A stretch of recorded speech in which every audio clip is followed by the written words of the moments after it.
সে তার সৈন্যদেরকে নিয়ে মুসলিম বাহিনীদেরকে বণিকদেরকে সে গ্রেফতার করলো, মুসলিমদেরকে মুসলমানদের সঙ্গে হত্যাযোগ্য অপরাধ করলো, অবশিষ্ট মুসলিমদেরকে সে তার জালিমের জিন্দানখানার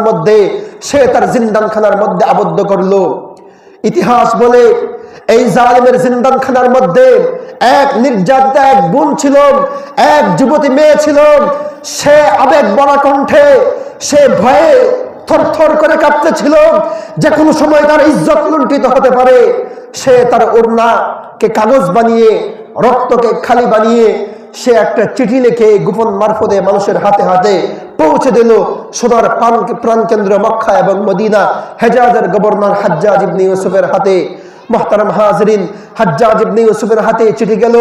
এই চিঠির মধ্যে লেখা ছিল, ও হাজ্জাজ ইবনে ইউসুফ, আজ তুমি আরামের সিংহাসনের মধ্যে রাজ্য পরিচালনা করছো।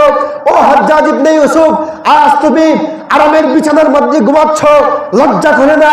আজ তোমার দেশের এক নাগরিক, এক যুবতী মেয়ে জালিমের জিন্দানখানার মধ্যে বন্ধ।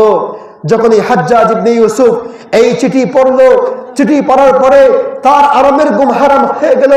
সকাল হওয়ার সঙ্গে সঙ্গেই ৫,০০০-এর এক সৈন্যবাহিনী প্রেরণ করলো। সেই সৈন্যবাহিনীর একজন সেনাপতি নিয়োগ করলেন তার ভাতিজা মুহাম্মদ বিন কাসিম রহমতুল্লাহ আলাই, ১৭ বছরের তরুণ ফাতিউল হিন্দ মুহাম্মদ বিন কাসিম রহমতুল্লাহ আলাইকে।